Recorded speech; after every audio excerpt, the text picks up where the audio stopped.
Chaque année, nous revoyons les mêmes choses. Il n'y a pas de mystère enfin, s'il y a un mystère, mais enfin, qu'est-ce que je veux dire dans le mystère pascal, c'est un chemin que l'on connaît, mais qu'on ne connaît pas vraiment en fait.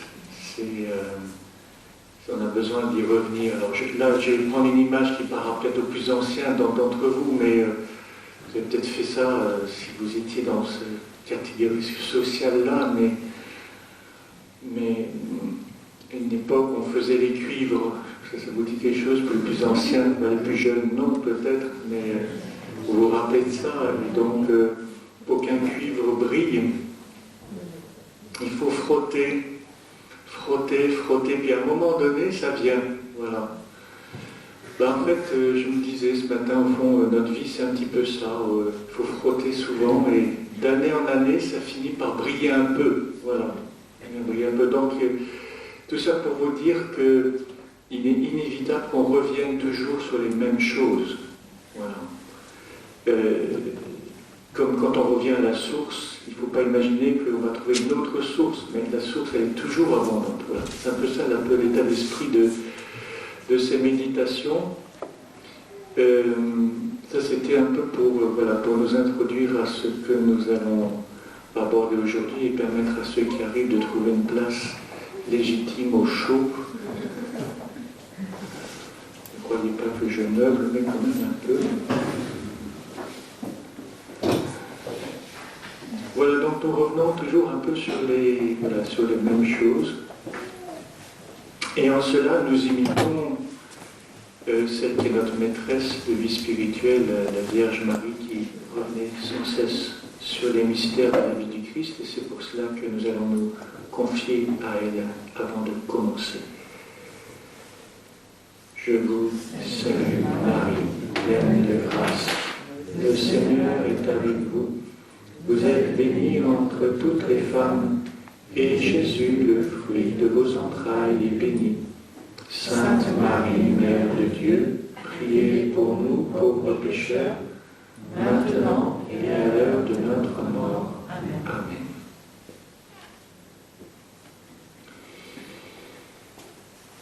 Pour notre méditation de ce matin, nous allons changer d'évangéliste. Nous allons quitter Saint-Luc, que nous avions suivi hier. Nous allons passer chez Saint-Jean pour nous fixer sur un moment très particulier de la vie du Christ et du mystère pascal, ce moment qu'on appelle la transfixion, ce mot un petit peu savant qui désigne en langue commune le moment du percement du cœur de Jésus. Et j'ai pensé que, alors évidemment, ça nous fait revenir à hier, mais en fait, aujourd'hui, nous ne faisons que reméditer ce que nous avons déjà un peu vécu, et nous allons nous arrêter sur ce moment-là. Comme je me disais que notre mémoire était peut-être un peu embrumée ce matin, je vais vous relire le texte, histoire de nous remettre un petit peu en mémoire cet événement que, sauf erreur de ma part, seul Saint Jean nous rapporte. Voilà. Il était bien placé d'ailleurs pour le faire. Donc je vous relis, c'est au chapitre 19, versets 31 à 37. Oui, c'est pas très long. Comme c'était le jour de la préparation, c'est-à-dire le vendredi, il ne fallait pas laisser les corps en croix durant le sabbat, d'autant plus que ce sabbat était le grand jour de la Pâque. Aussi les Juifs demandèrent à Pilate qu'on enlève les corps après leur avoir brisé les jambes. Les soldats allèrent donc briser les jambes du premier, puis de l'autre homme crucifié avec Jésus. Quand ils arrivèrent à Jésus, voyant qu'il était déjà mort, ils ne lui brisèrent pas les jambes, mais un des soldats, avec sa lance, lui perça le côté. Et aussitôt, il en sortit du sang et de l'eau.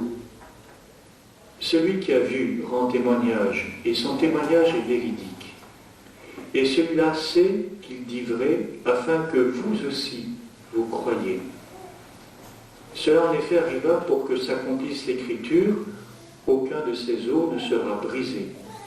Un autre passage de l'Écriture dit encore, ils lèveront les yeux vers celui qu'ils ont transpercé. Voilà, nous avons là beaucoup de matière à méditer ensemble. Donc, vous voyez quand est-ce que nous nous situons. Nous sommes juste après la mort de Jésus. Jésus vient d'expirer, de remettre l'esprit. Et on pourrait se dire très légitimement que maintenant, en fait, tout est terminé. Il ne reste plus qu'à accomplir les ultimes rites funéraires, les rites d'ensevelissement. Pour le dire autrement, imaginez que vous arriviez à ce moment-là, vous sortiez du travail, vous n'avez pas pu venir plus tôt, vous arrivez à ce moment-là au Golgotha, venant un peu aux nouvelles, eh bien, les témoins qui auraient été présents vous auraient dit, mais c'est fini, c'est terminé. Tout est conclu, Jésus est mort, il n'y a plus rien à raconter. Alors, en faisant comme cela, nous faisons en fait spontanément et inconsciemment référence à notre propre expérience à l'occasion du décès d'un proche ou d'une relation amicale. Et il ne faudrait pas que notre expérience humaine nous empêche de nous ouvrir à l'imprévu de Dieu. Ça, c'est une grosse difficulté. Et nous savons de l'expérience, et quelquefois ça peut nous bloquer par rapport à ce que Dieu veut faire, ou la manière dont il veut le faire. En effet, pour le redire, la Vierge Marie, quelques femmes, Saint Jean, qui sont là tout proches, vraiment tout proches du crucifié, vont être les témoins d'un événement extrêmement riche en signification et pour nous source d'une lumière très profonde. Et c'est ce que nous allons essayer de creuser un petit peu ensemble ce matin. Alors nous allons revenir au texte que je vais relire avec vous par morceaux en essayant de vous donner quelques éclairages, modestement. Comme c'était le jour de la préparation, c'est-à-dire le vendredi, il ne fallait pas laisser les corps en croix durant le sabbat, d'autant plus que ce sabbat était le grand jour de la Pâque. Ainsi aussi les Juifs demandèrent à Pilate qu'on enlève les corps après leur avoir brisé les jambes. Donc vous voyez là, l'évangéliste nous rappelle le contexte dans lequel nous nous trouvons. C'est intéressant parce que c'est ça qui va nous aider à comprendre un petit peu ce qui se passe. Nous sommes donc la veille du sabbat et nous savons bien que le sabbat commence la veille au soir. Vous savez que dans la Bible, le jour commence toujours la veille au soir, car on commence par entrer dans la nuit pour aller ensuite vers la lumière qui se lève. On va des ténèbres à la lumière. Ça, c'est le mouvement du temps biblique.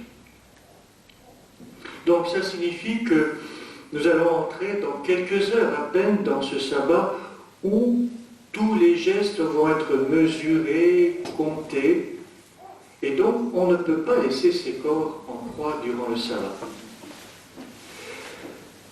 Par ailleurs, la crucifixion était un supplice très bien maîtrisé par les Romains.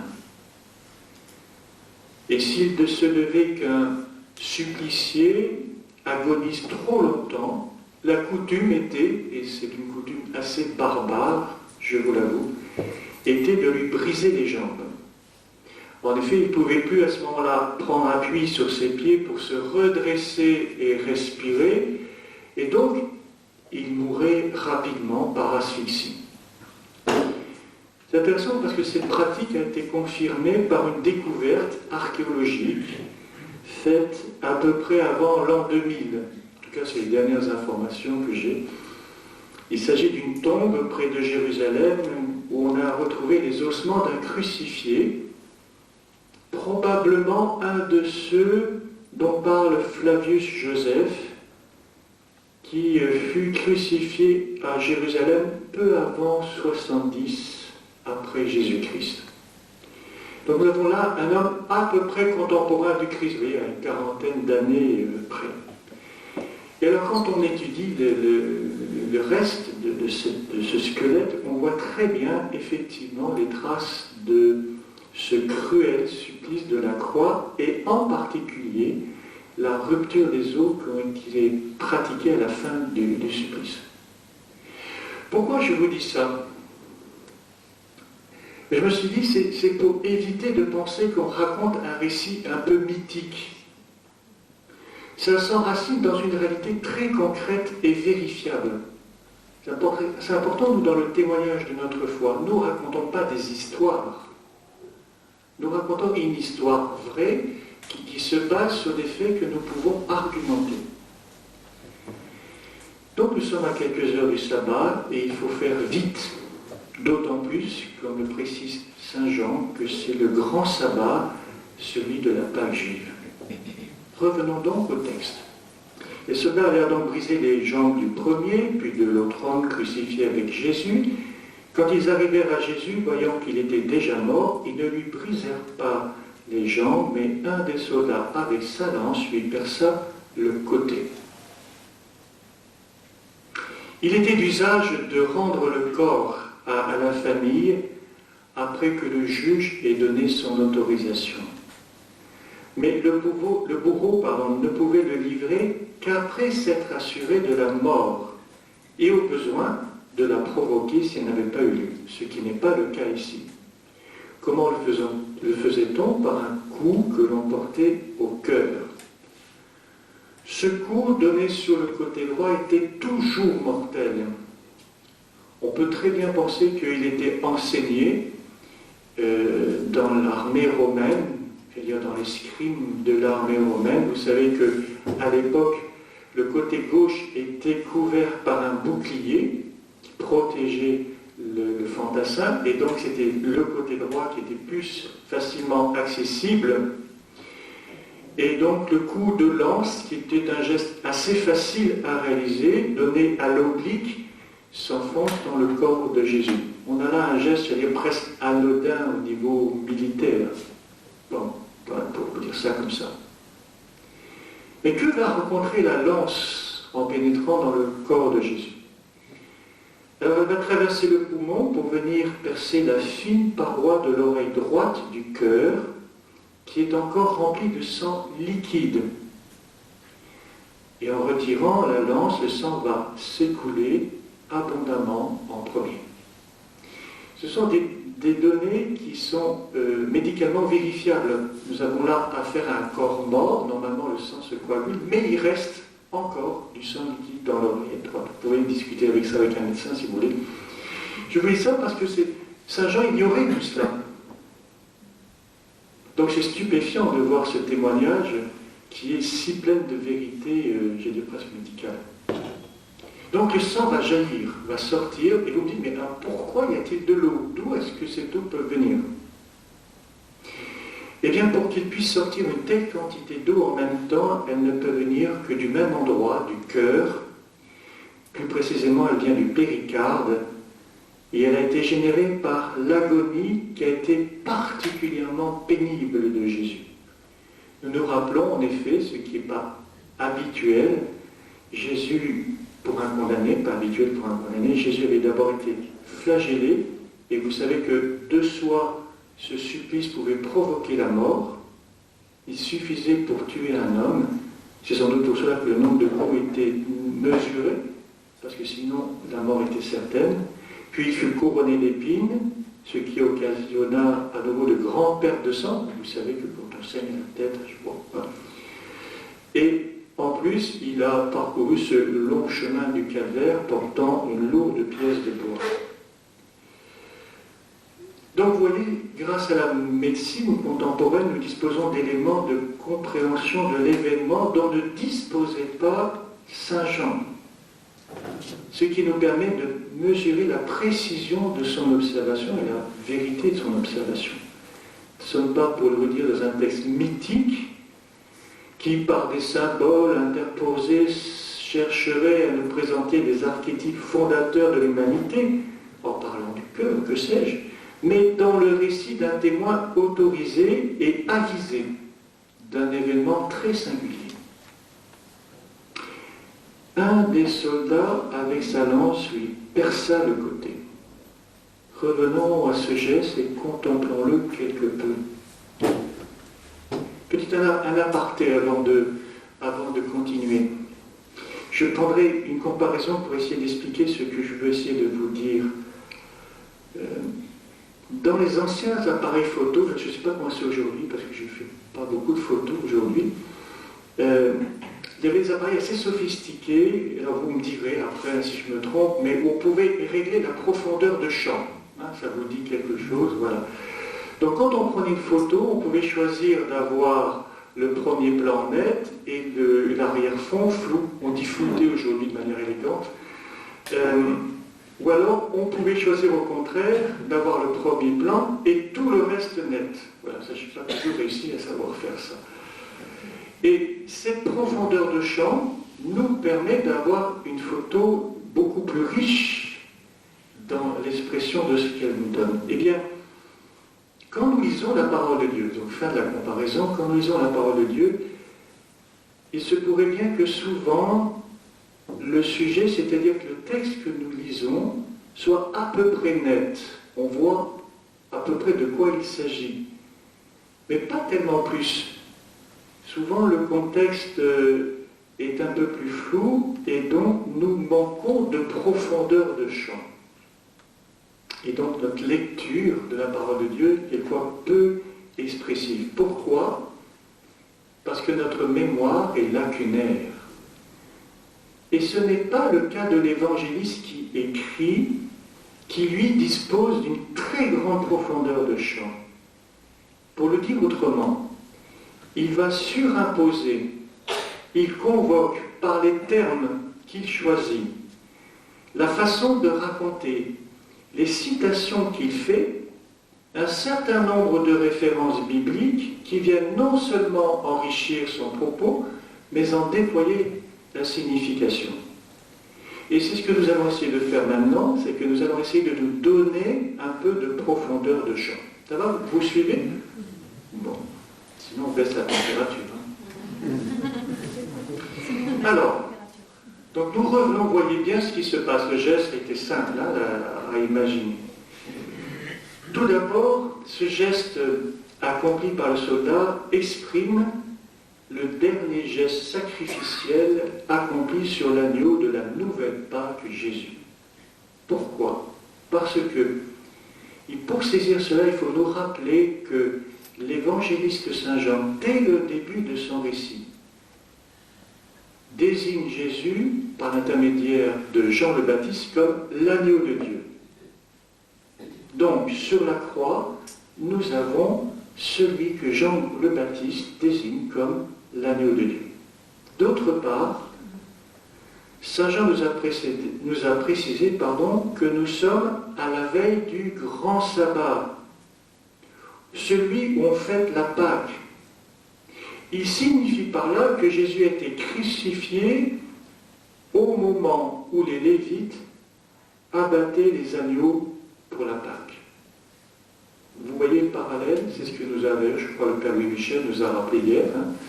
Vous avez une concomitance entre Jésus, l'agneau de Dieu sur la croix, et le moment où, un peu plus loin, à peine plus loin, on est en train de sacrifier les agneaux pour la Pâque.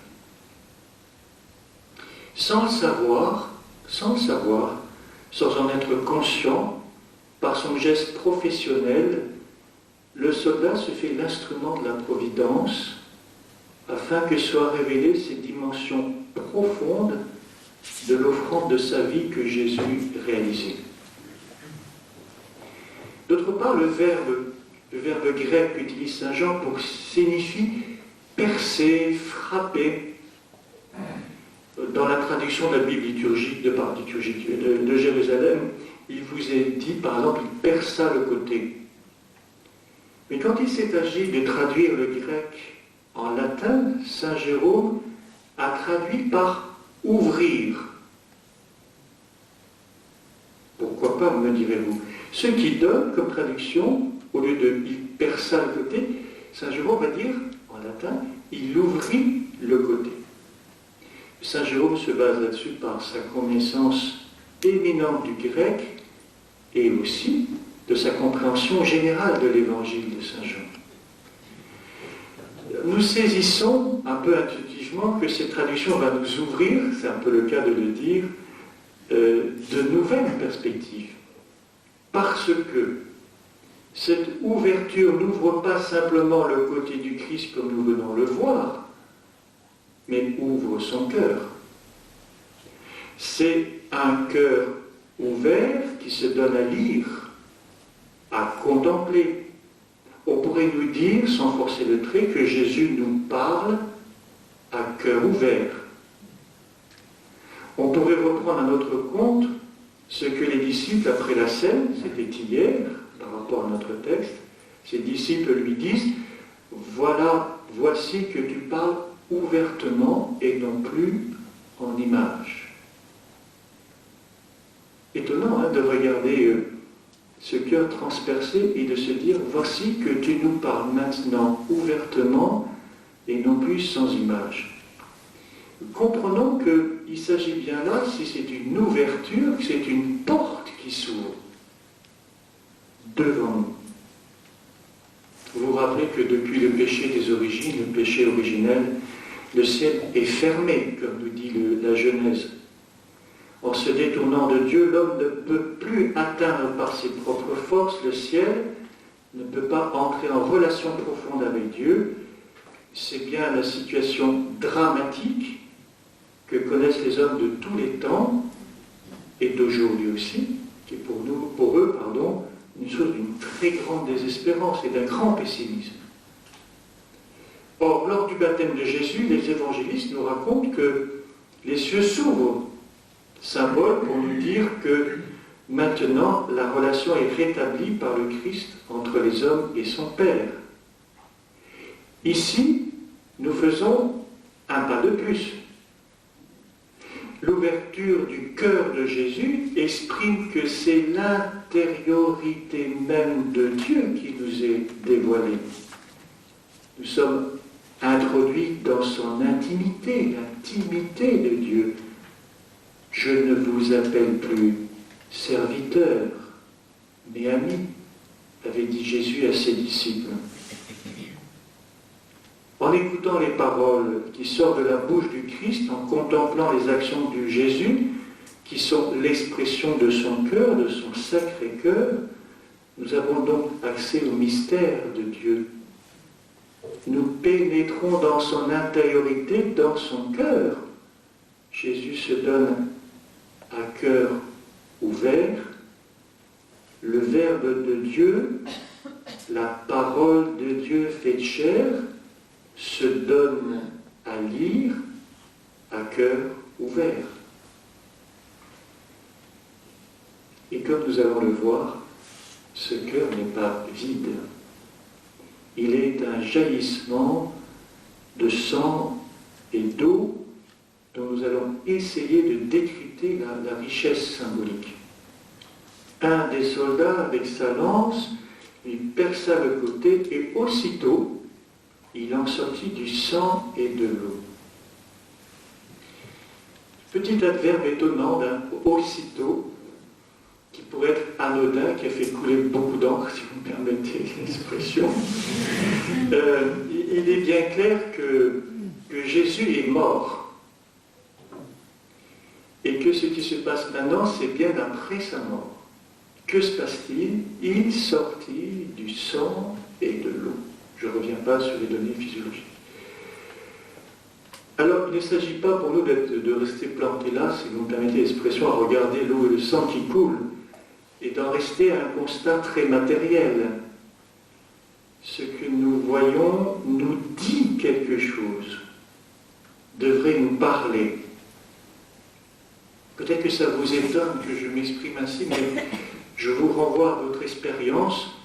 Vous savez bien que la communication ne se limite pas à des paroles exprimées, mais bien souvent, peut-être plus souvent, par des actes, par des gestes. Nous savons bien qu'il vaut mieux aimer en acte et en vérité qu'en parole. Donc vous voyez, les gestes, ce qui se passe, nous dit quelque chose, nous parle. Alors demandons-nous à présent ce que peut bien évoquer ce sang et cette eau, qu'est-ce que cela veut dire? Alors on va prendre par l'ordre d'apparition, nous allons commencer par le sang. Dans l'Ancien Testament, le sang, c'est le signe de la vie Ça fait d'ailleurs référence à une expérience très commune. Car la vie d'un être de chair est dans le sang, dit le livre du Lévitique, ou encore le sang, c'est le principe de la vie. On le sait, c'est une expérience courante. Si le sang se répand, c'est un processus qui est mortel. Il faut l'empêcher. Si le sang répandu est signe de mort, le sang dans l'organisme, au contraire, est celui qui donne la vie. Il est le principe de la vie, le symbole même de la vie. Donc, le sang du Christ, c'est la vie du Christ. En lui était la vie, d'ailleurs, nous avait prévenu Saint Jean dans son prologue. Et cette vie du Christ, c'est la vie divine, la vie par excellence. Donc nous pouvons simplement conclure que ce sang qui s'écoule du côté du Christ, ce n'est rien moins que la vie divine qui s'écoule.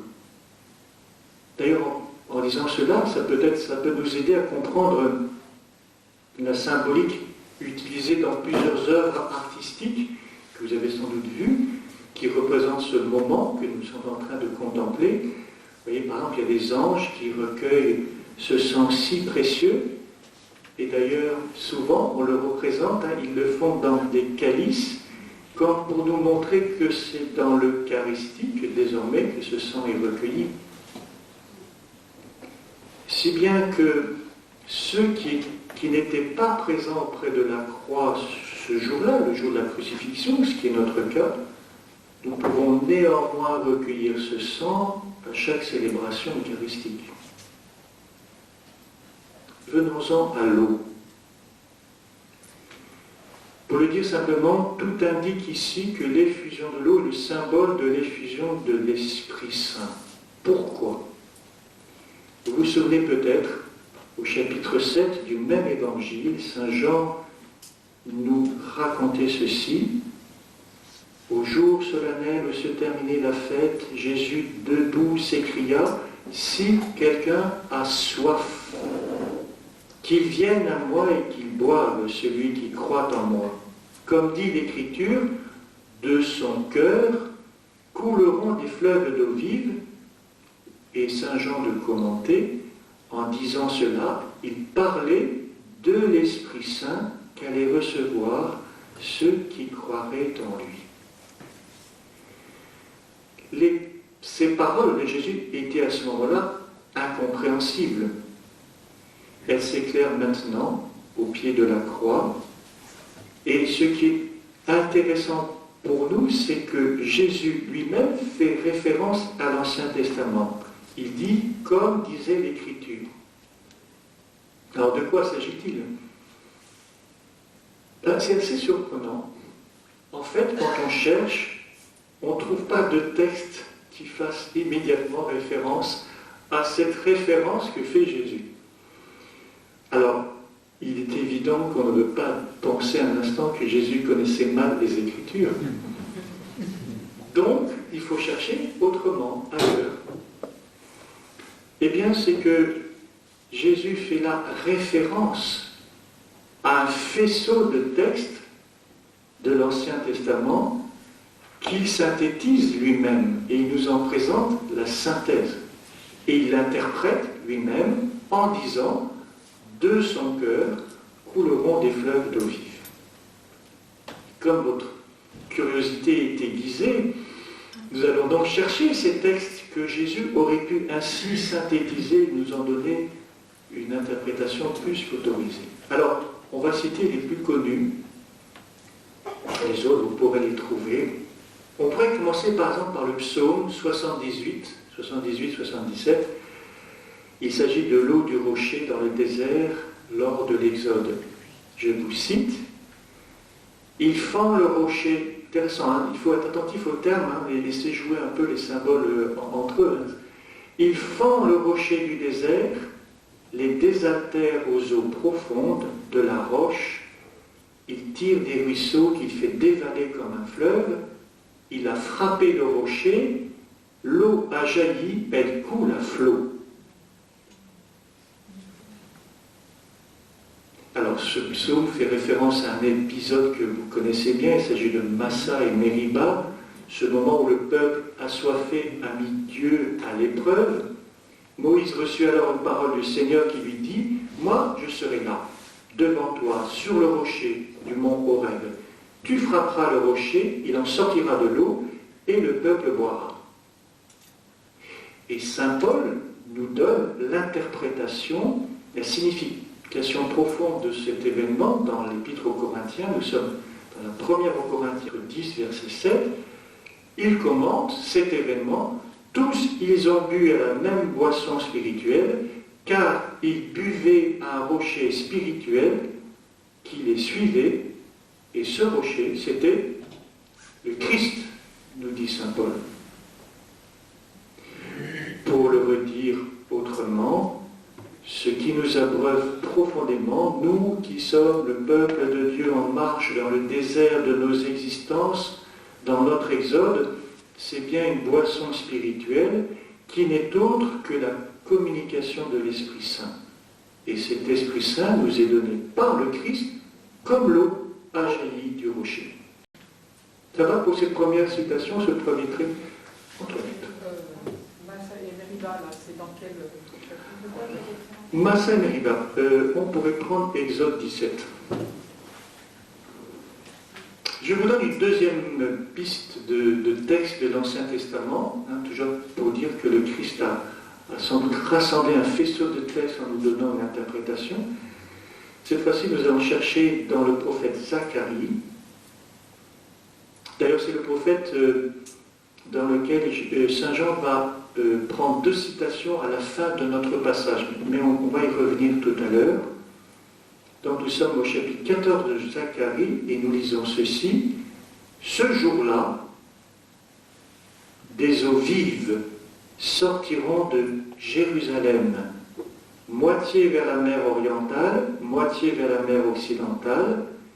Il en sera ainsi en été comme en hiver. Donc il s'agit bien d'eaux vives qui jaillissent ce jour-là à Jérusalem, et elles ont une particularité, elles ont une vocation universelle.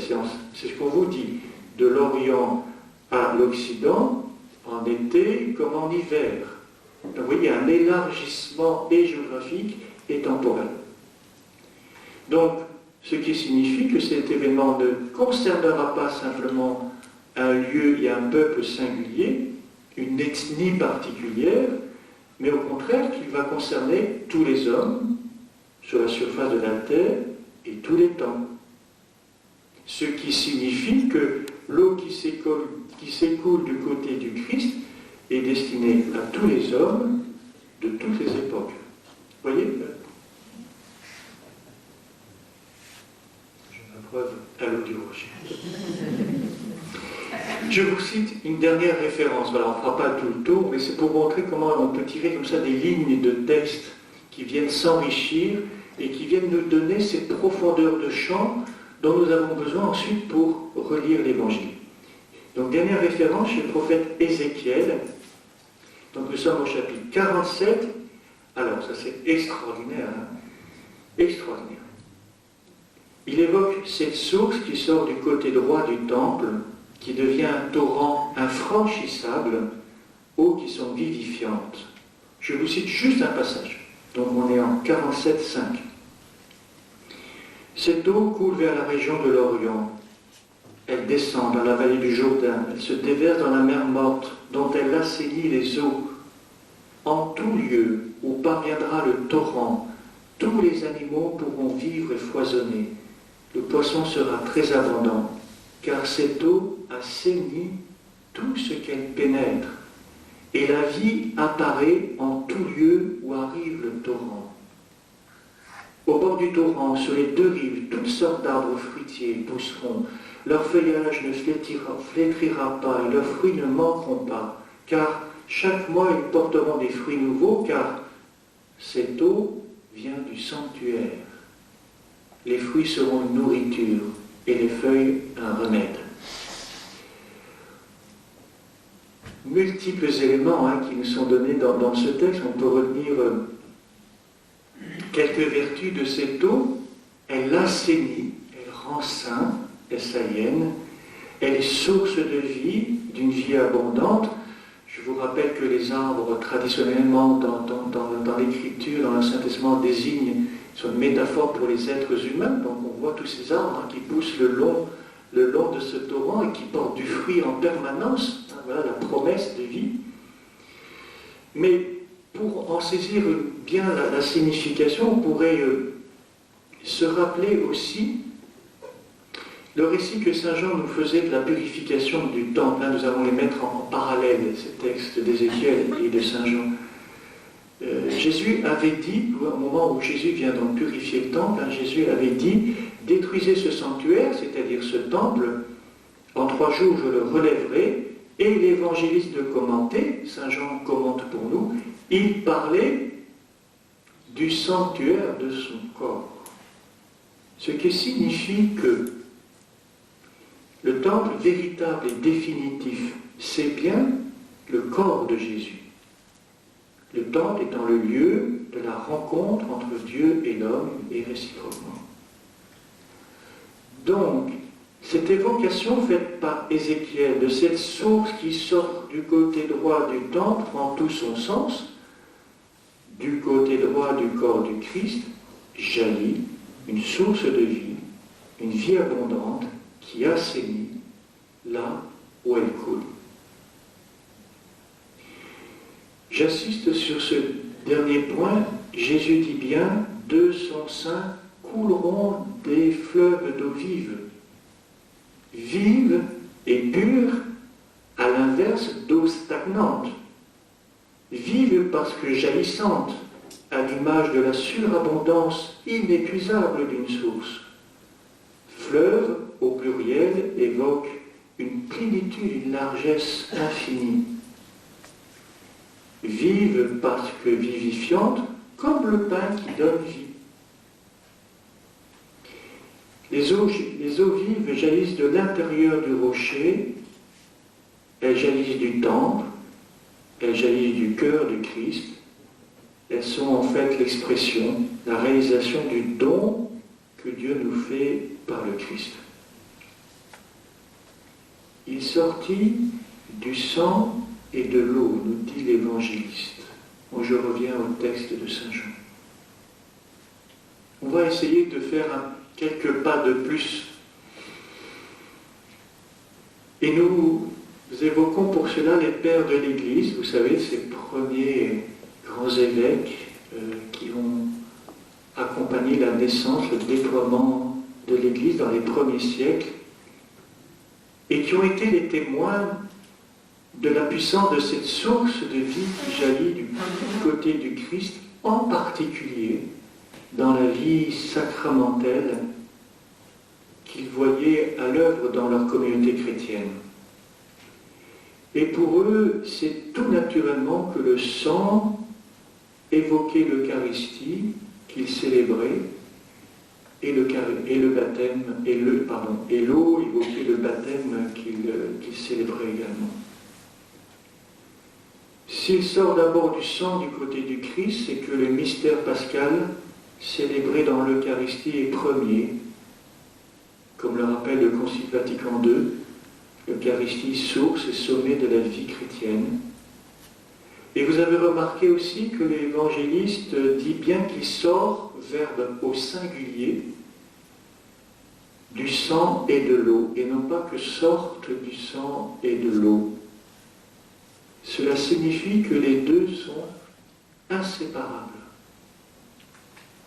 Et nous avons là donc évoqué, en filigrane à peine, ce que nous appelons, nous, les sacrements de l'initiation chrétienne. Les sacrements d'initiation chrétienne, vous vous rappelez, baptême, confirmation, Eucharistie, sont là évoqués dans leur unité, ils sortent au singulier du sang et de l'eau. Et cette vie sacramentelle sort donc en abondance du cœur du Christ. Mais, si on peut faire encore un pas de plus, alors vous n'êtes pas trop essoufflé. Bon. Alors, grâce à Dieu. ces sacrements de l'initiation chrétienne, observés par les pères de l'Église dans leur communauté, ces sacrements de l'initiation chrétienne, ils enfantent l'Église. Ils enfantent l'Église. Donc nous comprenons alors que du cœur de Jésus naît l'Église. Et les pères de l'Église vont longuement commenter cela. Alors on va prendre juste deux citations. Un père oriental et un père occidental, d'ailleurs qui sont contemporains l'un et l'autre. Il s'agit de Saint Jean Chrysostome et de Saint Augustin. Alors on va commencer par Saint Jean Chrysostome. Intéressant d'écouter ce qu'il nous dit déjà avec cette mémoire que nous avons un peu nourrie jusqu'à présent. Voilà ce qu'il nous dit. Cette eau et ce sang étaient les symboles du baptême et des mystères. C'est ainsi qu'on désigne l'Eucharistie.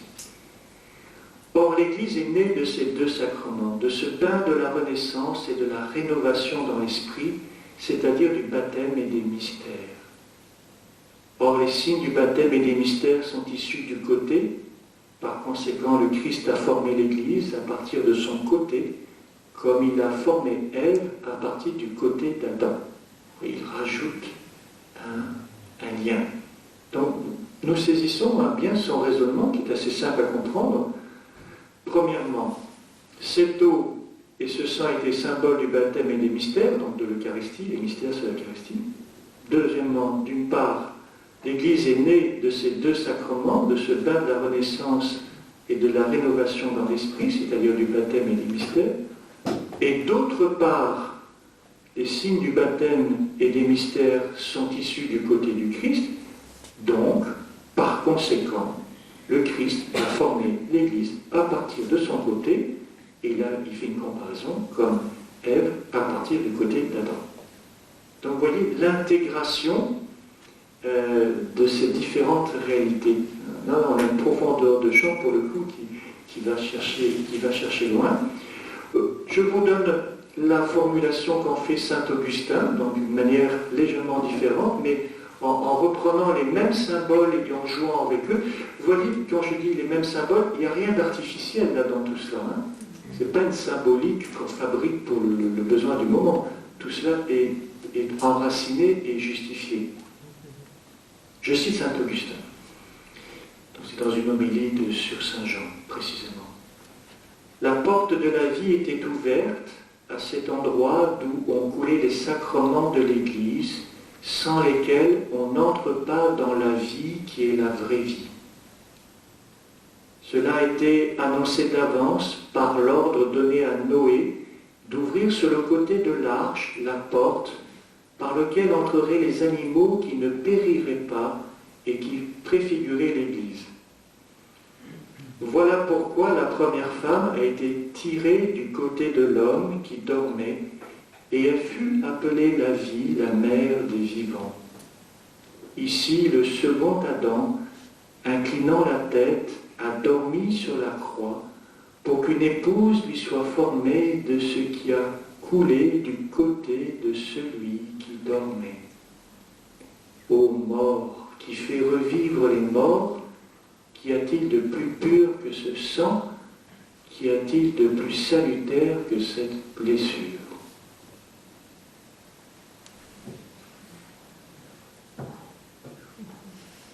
Que dire après? Que dire après?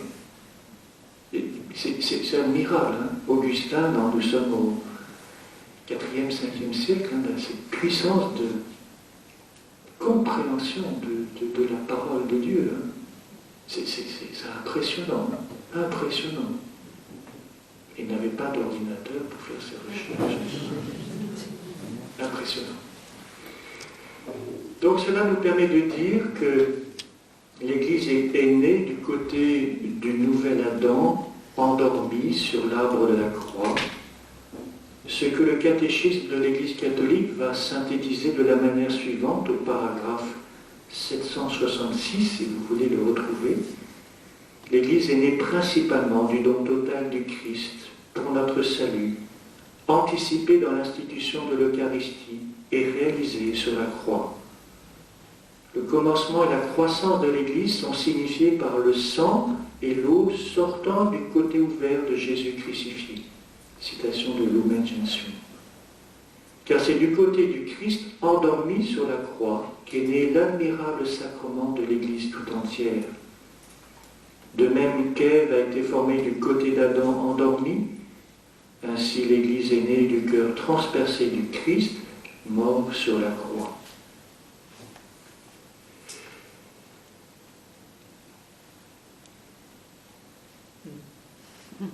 Revenons au texte de Saint Jean. Celui qui a vu rend témoignage, et son témoignage est véridique. Et celui-là sait qu'il dit vrai, afin que vous aussi, vous croyez. On est un petit peu frappé, quand on lit ce texte, en tout cas quand on l'entend, de ce ton quelque peu solennel, grave, que constitue cette prise de parole de l'évangéliste. Vous avez remarqué que là, il n'est plus dans la description, c'est lui qui prend la parole et qui s'adresse à nous, qui sommes ses lecteurs. Et Saint Jean imprime ici son propre témoignage personnel. Celui qui a vu, c'est d'ailleurs la condition élémentaire pour être témoin. Mais cette vision n'est profonde, comme nous avons essayé de le voir ensemble, que si elle est un acte de foi qui plonge au cœur de la réalité contemplée. On sait dans l'importance, pour Saint Jean, on sait l'importance du témoignage dans l'évangile de Saint Jean. Elle prend sa source dans une parole du Christ, me semble-t-il, qui se définit lui-même et sa mission en disant « Moi, dit le Christ, je suis né, je suis venu dans le monde pour ceci, pour rendre témoignage à la vérité. Quiconque appartient à la vérité, écoute ma voix. » Et nous retrouvons d'ailleurs ici, dans cette parole de Jésus, l'enracinement dans la vérité dont se prévaut Saint Jean.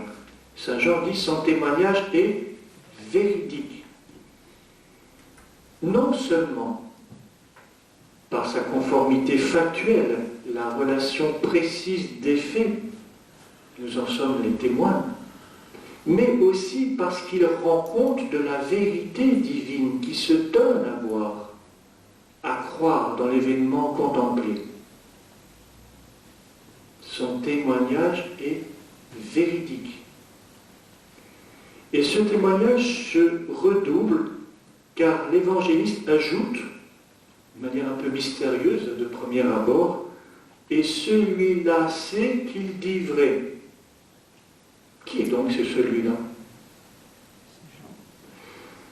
L'intervention de celui-là semble un peu énigmatique a priori. Il s'agit sans doute du Christ glorieux, souvent désigné par ce pronom dans l'Évangile et dans les lettres de Saint Jean. Ainsi, conformément à la coutume juive, Saint Jean, ici, envisage l'intervention d'un second témoin qui donne la validité du témoignage, qui reconnaît et confirme l'absolue véracité du premier. En d'autres termes, il y a deux témoins, l'évangéliste lui-même et le Christ qui est le second témoin. N'oublions pas que Saint Jean écrit son évangile bien après les événements. Donc il convoque le Christ glorieux lui-même comme étant le témoin de la véracité de ce qu'il dit. Et ensuite, dans la suite de cet aparté, une adresse qui se fait donc de Saint Jean à nous qui sommes les lecteurs, pour souligner que ce témoignage est assuré. Pourquoi le fait-il? Pourquoi nous dit-il cela? Afin que vous croyiez. Alors, vous voyez, c'est intéressant. Nous avons tendance quelquefois à prendre, parce que c'est notre déformation habituelle, mais souvent nous disons que les évangiles, c'est un petit peu un reportage sur la vie de Jésus, mais c'est absolument pas ça. Il faut que nous le redisions, parce que souvent, sinon on risque d'avoir une approche qui n'est pas la bonne des évangiles, du récit des évangiles. En fait, comme le dit Saint Jean, ce que je vous dis là, mon témoignage de foi à partir de ce que j'ai vu, ce n'est que pour que vous puissiez croire. Et rentrer, chez moi qui ajoute, dans cette joie que Dieu veut nous partager. Afin que vous croyiez. C'est intéressant parce qu'il y a deux apartés comme ça que nous fait Saint Jean dans son évangile. C'est intéressant de se dire, mais alors où est le deuxième aparté? Voici qu'il nous dit la même chose. Aparté, je veux dire, Saint Jean s'arrête dans son récit, s'adresse au lecteur pour lui dire directement quelque chose. Chapitre 20, verset 31. Saint Jean fait exactement la même chose. Il y a encore beaucoup d'autres signes que Jésus a fait en présence des disciples et qui ne sont pas écrits dans ce livre. Mais ceux-là ont été écrits pour que vous croyiez. Croyez quoi? Que Jésus est le Christ, le Fils de Dieu. Et pour qu'en croyant, vous ayez la vie en son nom. C'est intéressant parce que ces deux apartés ont en commun de suivre deux révélations successives du cœur transpercé. Étonnant. Qu'est-ce que je veux dire par là? Le deuxième complète, nous sommes juste après, qu'est-ce que je veux dire par là, je vous explique, c'est que nous sommes juste après la visite du Christ aux apôtres et la rencontre avec Thomas. Et qu'est-ce que dit Jésus à Thomas? Mets ta main à mon côté. Et dans ce deuxième aparté que je viens de vous citer, il est un petit peu plus complet, c'est-à-dire il va plus loin, puisqu'il nous dit que non seulement c'est afin que nous croyions, mais il nous précise l'objet de notre foi, comme vous l'avez bien compris, que nous croyons que Jésus est le Christ, le Fils de Dieu, et pour qu'en croyant, vous ayez la vie en son nom. C'est dire, en tout cas c'est ma lecture, c'est dire que ces deux apartés nous disent que pour Saint Jean, l'événement du cœur transpercé est quelque chose de fondamental dans l'accueil dans la foi du mystère du Christ. Alors nous avançons. Vous avez encore un peu de courage? On s'est déjà bien nourri de nombreuses citations bibliques et il se trouve que précisément à partir de ce moment dans le récit, donc après cet aparté que nous fait Saint Jean, l'évangéliste, toujours pour enrichir la compréhension de l'événement, de cet percement du côté de Jésus, va nous proposer deux citations de l'Écriture. Et c'est par là ce par quoi nous avons terminé. Je cite. Cela, nous dit Saint Jean, en effet arriva pour que s'accomplisse l'Écriture. Tiens, c'est intéressant. Il cite, aucun de ces os ne sera brisé. Je relève avec vous que cela en effet arriva pour que s'accomplisse l'Écriture. Donc Jésus vient accomplir les Écritures. Alors, cette première citation, aucun de ces os ne sera brisé, ça nous renvoie immédiatement au rituel de la Pâque juive, concernant l'agneau pascal. Le livre de l'Exode, au chapitre 12, nous le rappelle. Le Seigneur dit à Moïse et à Aaron, voici le rituel pour la Pâque, on la mangera dans une seule maison, tu ne sortiras de cette maison aucun morceau de viande, vous ne briserez aucun de ses os. Toute la communauté d'Israël observa ce rituel. Donc voilà l'origine, c'est la Pâque juive qui comprend ce précepte. Donc il s'agit de l'agneau pascal, et donc en faisant ce lien, quand Saint Jean fait ce lien avec ce précepte de la Pâque juive que l'Exode nous rappelle, Saint Jean nous dit bien que Jésus est bien l'agneau de la Pâque nouvelle. Et c'est intéressant, parce que jusqu'à aujourd'hui, on ne brise pas les os de l'agneau sacrifié pour la Pâque juive. C'est précisément pour que Jésus puisse être transpercé sur la croix. Un autre passage de Saint Jean, un autre passage de l'Écriture dit encore, ils lèveront les yeux vers celui qu'ils ont transpercé. Seconde citation qui vient du prophète Zacharie que j'ai évoqué tout à l'heure, et qu'il est bon de citer un peu plus longuement parce que vous allez voir à nouveau combien on va ressaisir tant de choses. Donc le prophète Zacharie. Je répandrai sur la maison de David et sur les habitants de Jérusalem un esprit de grâce et de supplication. Ils regarderont vers moi celui qu'ils ont transpercé. Ils feront une lamentation sur lui comme on se lamente sur un fils unique. Ils pleureront sur lui amèrement comme on pleure sur un premier-né. Et, un peu plus loin, ce jour-là, étonnant, vous allez voir, il y aura une source qui jaillira pour la maison de David et pour les habitants de Jérusalem. Elle les lavera de leurs péchés et de leurs souillures.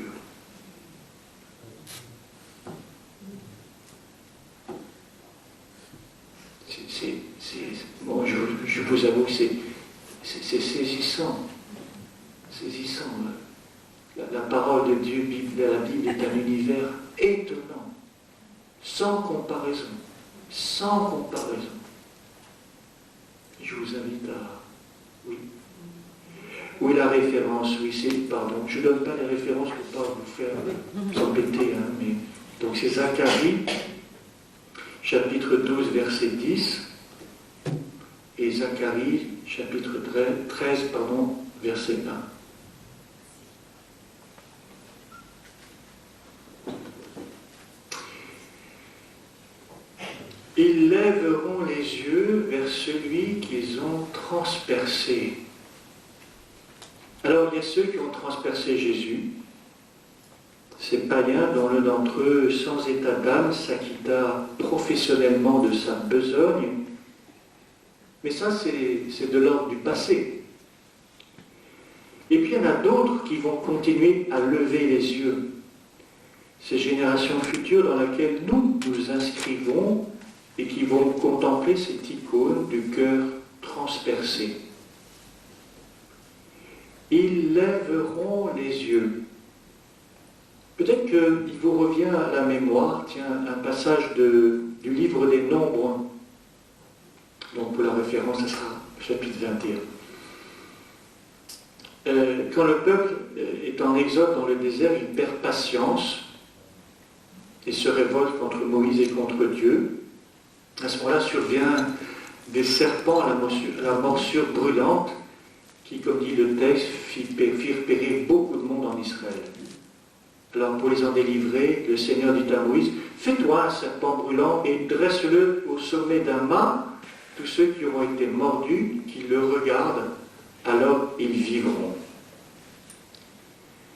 Épisode que Jésus lui-même commente, toujours dans l'évangile de Saint Jean, au chapitre 3, « De même que le serpent de bronze fut élevé par Moïse dans le désert, ainsi faut-il que le Fils de l'homme soit élevé, afin qu'en lui tout homme qui croit ait la vie éternelle. »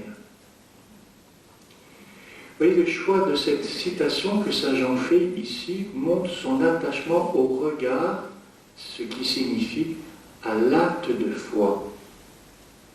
Bien plus, cette citation résonne comme une invitation à lever les yeux sur ce mât où a été fixé celui qui a été identifié au péché, pour reprendre l'expression audacieuse de Saint Paul, invitation à venir contempler ce côté ouvert, ce cœur ouvert d'où jaillit du sang et de l'eau.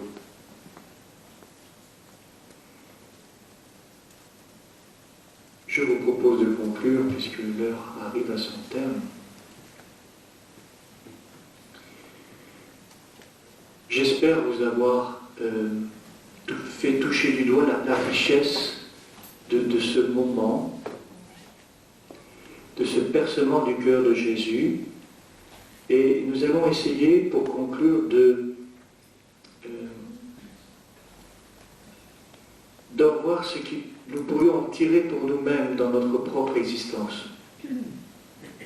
Et pour cela, je n'ai pas résisté à la tentation de vous citer un passage du pape Benoît XVI, du cardinal Ratzinger, à l'époque.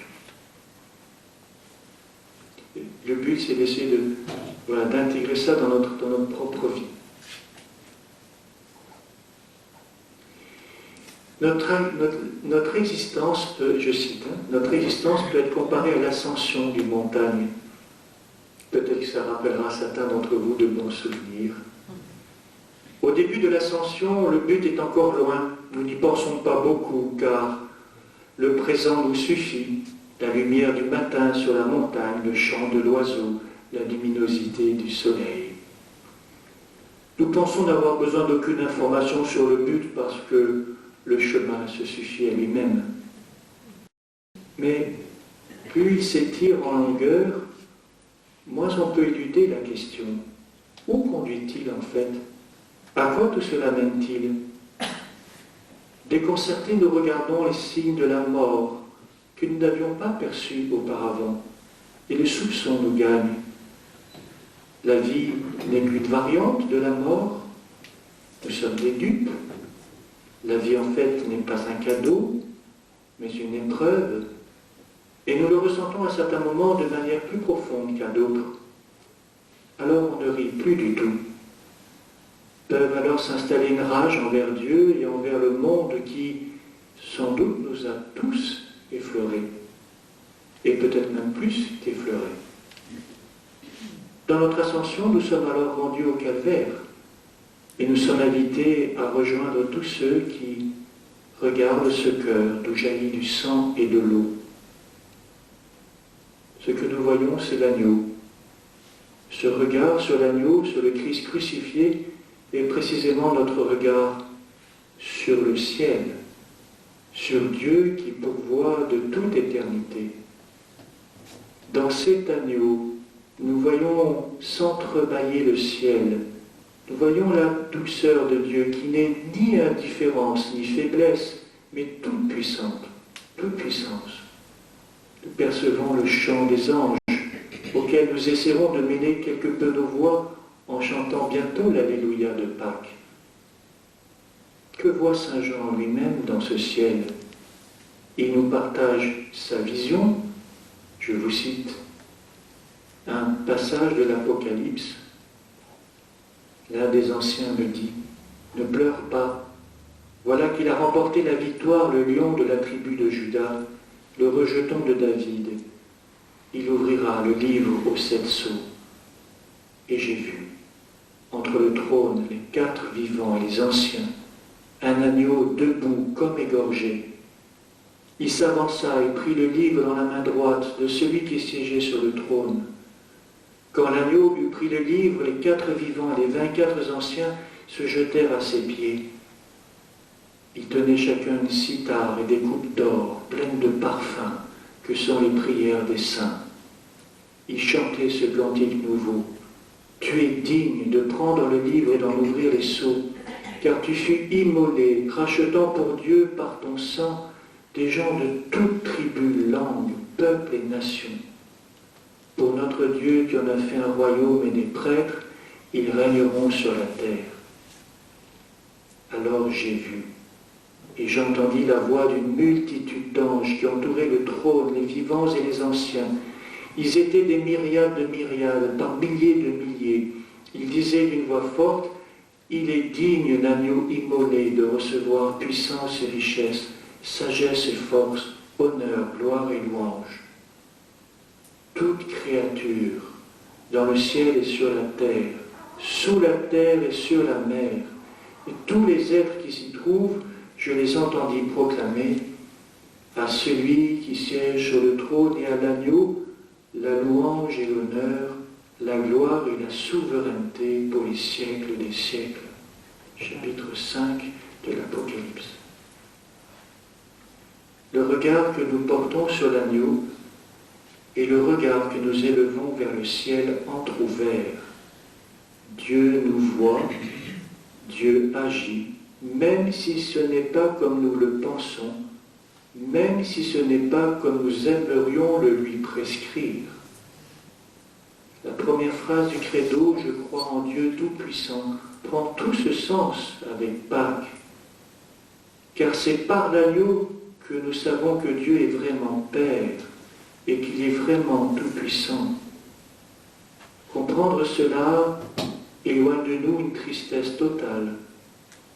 Comprendre cela donne de résister à la tentation de prendre place du côté des bouchers.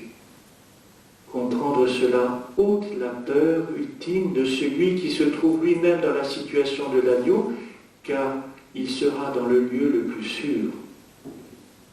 C'est à cela que nous invite Pâques, à écouter Jésus, mais tout en l'écoutant, apprendre à voir de l'intérieur, découvrir l'entrebâillement du ciel dans le regard que nous portons sur lui, qui a été immolé et qui est ressuscité.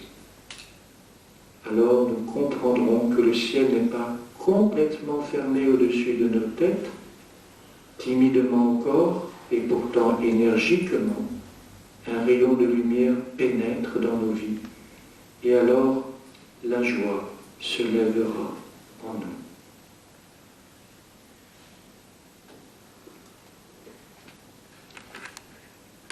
Bon samedi saint.